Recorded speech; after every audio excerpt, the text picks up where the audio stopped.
Hello friends, તમારું સ્વાગત છે મારા રસોડામાં। તો આજે હું તમારી સાથે શેર કરીશ બોરિયા ગુંદાના અથાણાની રેસીપી। તો વાડીએથી આજે એટલા સરસ તાજા એવા ગુંદા આવ્યા હતા, તો મને આ ગુંદાનું અથાણું બનાવવાનું મન થઈ ગયું। તો ફ્રેશ એવા તાજા ગુંદા હતા, એમાંથી મેં 250 ગ્રામ જેટલા સરસ ગુંદા અલગ પાડી લીધા છે અને હવે હું એમાંથી ડીટિયાનો જે ભાગ છે એ આ રીતે નીકાળી લઈશ। ડીટિયાનો ભાગ બધો નીકાળી લીધા બાદ હું અહીં જે આપણા ગુંદા છે એમાં હું તોડી લઈશ। તો અહીં આપણે આ ગુંદાને 2 પીસ નથી કરવાના, પરંતુ આ જે ડીટિયાનો ભાગ છે એ ફક્ત થોડો ખુલી જાય એ રીતે આપણે હથેળીથી એને આ રીતે પ્રેસ કરવાનું છે, એટલે આ રીતે ગુંદામાં એક કટ પડી જશે। હવે આ રીતે હું બધા જ ગુંદાને તોડી લઈશ અને એક કાચની બરણીમાં ભરી દઈશ। ત્યારબાદ હું એમાં 1 ચમચી નમક એડ કરીશ, થોડી હળદર એડ કરીશ।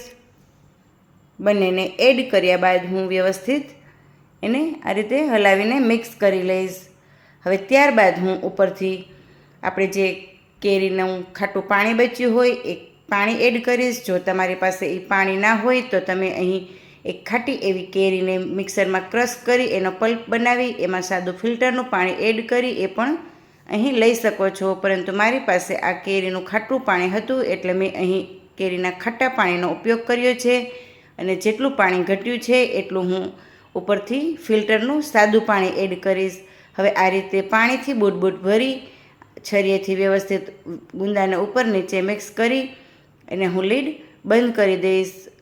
અહીં આટલા આપણા ગુંદા ઉપર દેખાતા રહેશે, પરંતુ આપણે રોજે 1-2 દિવસે એને હલાવતું રહીશું એટલે ગુંદા ઉપર નીચે થયા કરશે અને બધા જ ગુંદા વ્યવસ્થિત પાણીમાં પલળી જશે।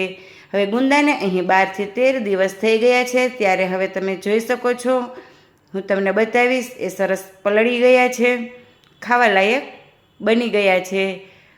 તો આ રીતે ગુંદાનો કલર પણ સરસ ચેન્જ થઈ ગયો છે અને ગુંદા પણ એકદમ સરસ સોફ્ટ થઈ ગયા છે। તમે જોઈ શકો છો અંદર પણ કેરીનું ખાટું પાણી ભરાઈ ગયું છે। આ રીતે પ્રેસ કરશો એટલે અંદરથી પાણીનો ભાગ જે છે એ નીકળી જશે અને આ રીતે ખોલશો એટલે તમારા જે ગુંદા છે એ એકદમ સરસ સોફ્ટ ખાવા જેવા થઈ ગયા છે। Thank you.